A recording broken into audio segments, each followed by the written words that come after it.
یہ جو جسمانی امراض ہیں، خصوصاً طولانی جسمانی امراض، اس کے نتیجے میں خدا گناہوں کو بخشتا ہے۔ بہت روایات ہیں اس مضمون کی، بہت روایات، یعنی طولانی امراض کے نتیجے میں سارے گناہ بخشے جاتے ہیں، اور جب سارے گناہ بخشے جائیں گے پھر روز قیامت اس کو حساب کتاب کے لیے بھی کھڑا نہیں ہونا پڑے گا اور سیدھا جنت میں جائے گا۔ طولانی بیماریاں، یہ روایت میں آپ کی خدمت میں عرض کرتا ہوں، اس میں مریض کی عیادت کا ثواب کیا گیا ہے اور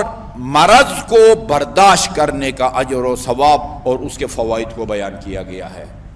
اس کے توجہ سے سنیے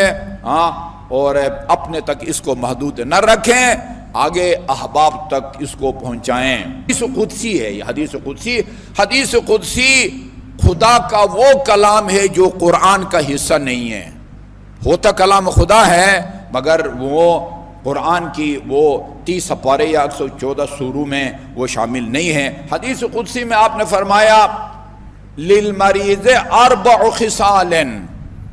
بیمار آدمی کو اللہ تعالیٰ 3 خصلتوں سے نوازتا ہے، یا بیمار آدمی کو اللہ تعالیٰ 3 فائدے پہنچاتا ہے، جو بھی آپ اپنی زبان میں تعبیر کر سکتے ہیں وہ آپ کریں۔ 4 خصال یرفع عنہ القلم، دیوانہ آدمی کو مرفوع القلم کہتے ہیں۔ مرفوع القلم کا مطلب کیا ہوتا ہے؟ فرشتے اس کے گناہ نہیں لکھتے۔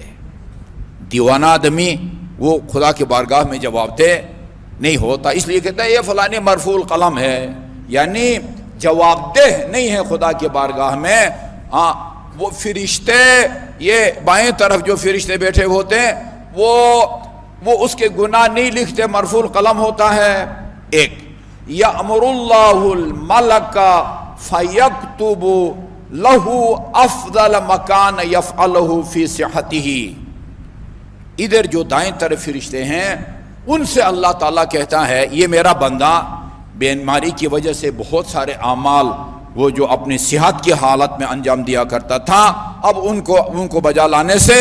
قاصر رہ گیا ہے، عاجز رہ گیا ہے، لہذا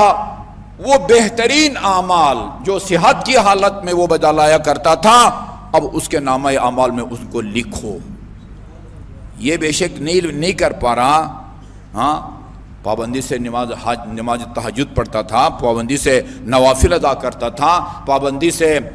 قریب کی مسجد میں نماز جماعت میں جا کے شریک ہوتا تھا اور مریض کی عادت کے لیے جاتا تھا۔ جب بھی کبھی پتہ چلتا تھا کہ آج کسی مومن کا شب دفن ہے مثلا، اس کے لیے نماز وحشت پڑھا کرتا تھا۔ وہ جس کے لیے انسانی اعضاء کا صحت کی بحالی ضروری ہوتی ہے، وہ بہترین اعمال جو وہ بیمار ہونے سے پہلے انجام دیا کرتا تھا، ان 2 فرشتوں سے خدا فرماتا ہے اس کے نامہ اعمال میں ان نیکیوں کو لکھو، اگرچہ وہ ان کو ابھی بجا نہیں لا سکتا۔ ایک مرتبہ درود بھیجیے محمد اور آل محمد پر۔ ایک بات، اور دوسرا وَيَنْفِي عَنْ كُلِّ عُضْوٍ مِّن جَسَدِهِ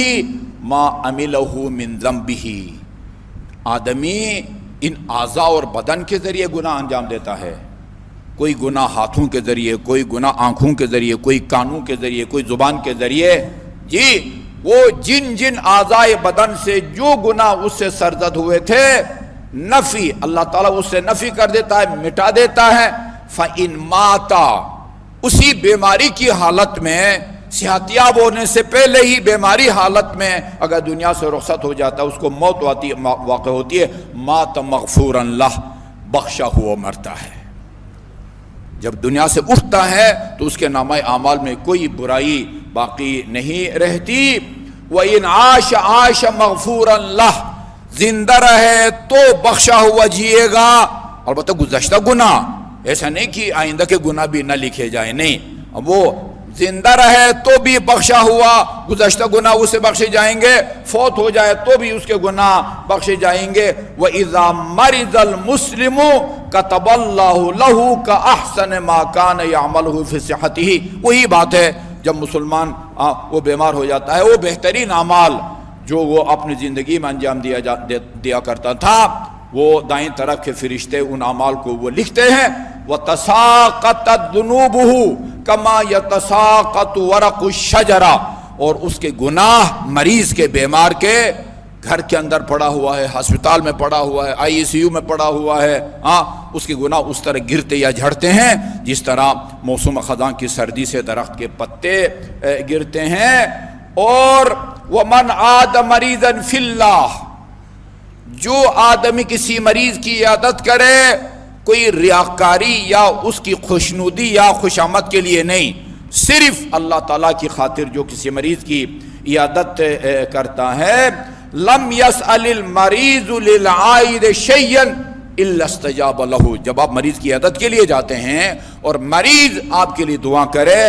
مریض عیادت کے لیے جانے والے مومن کے حق میں جو دعا بھی کرے اللہ تعالیٰ مریض کے دعا کو قبول فرماتا ہے۔ وَيُوحِي اللَّهُ تَعَالَى إِلَى مَلَكِ الشِّمَالِ، اور یہ بائیں طرف کا جو فرشتہ ہے، جی ہاں رقیب و عتید، اس کو اللہ تعالیٰ حکم دیتا ہے ان لا تکتب علی عبدی شیئا ما دام فی وثاقی، جب تک یہ جس کو میں نے گرفتار کیا ہوا ہے، جب تک یہ میرے قبضے میں ہے، جب تک اس بیماری میں یہ مبتلا ہے، اس کے جو ہے نا کوئی گناہ اس کے نامہ اعمال میں مت لکھو۔ شروع میں بتائے مفعول قلم ہوتا ہے، وَإِلَى مَلَكِ الْيَمِينِ، اور جو دائیں طرف کا فرشتہ ہے اس کو اللہ تعالیٰ فرماتا ہے اَنِجْعَلْ عَنِينَ عَبْدِ حَسَنَاتٍ، درد ہوتا ہے بندہ، درد ہوتا ہے تو بندہ کراہتا ہے، بے اختیار کراتا ہے، یا اللہ کرتا ہے یا علی کرتا ہے، ہائی کرتا ہے، انین وہ جس آواز میں بھی وہ کراہتا ہے خدا فرماتا ہے اس کے کراہنے کی آواز کو نیکیوں میں تبدیل کر دے، کراہنے کی انین، کراہنے کی آواز کو اس کی نیکیوں میں تبدیل کر دے۔ وَإِنَّ الْمَرَضَ يُنَقِّي الْجَسَدَ مِنَ الذُّنُوبِ كَمَا يُذْهِبُ الْكِيرُ خَبَثَ الْحَدِيدِ، بیماری جسم کو اس طرح صاف اور شفاف اور ستھرا کر دیتا ہے جس طرح کیر، میرا خیال لک کو کہتے ہیں، جس طرح لک لوہے کے زنگ کو جو ہے نا وہ دور کر دیتا ہے۔ وہ تجربہ کار بعد میں زیادہ بہتر۔ وَإِذَا مَرِضَ الصَّبِيُّ، اچھا جی یہ تو ہے نا، اگر کوئی بڑا بیمار ہو جائے اس کے دو فائدے ہوئے، وہ نیک اعمال وہ جو صحت کی حالت میں انجام دیتا تھا اب انجام نہیں دے سکتا، اللہ دائیں طرف کے فرشتوں کو کہتا ہے وہ لکھو، اور بائیں طرف سے فرشتے کہتا ہے اس کے گناہوں کو مت لکھو۔ بچہ بیمار ہو جائے اس کا کیا فائدہ ہوگا، اور جب بچہ پیدا ہوتا ہے یہ بچہ کی بیماری والدین کے گناہوں کا کفارہ ثابت ہوتا ہے۔ یہ ایک قسم کی نعمت ہے۔ بندہ بیماری کو یہ نہ سمجھے کہ یہ خدا مجھے میری توہین کر رہا ہے، نظر انداز کر رہا ہے، مجھے اللہ تعالیٰ نعوذ باللہ ستانا چاہتا ہے۔ نہ مال و دولت سے نوازنا یہ خدا کی طرف سے کوئی تکریم یا تعظیم کی نشانی ہے، نہ مالی یا بیماری کی پریشانیوں سے دوچار کرنا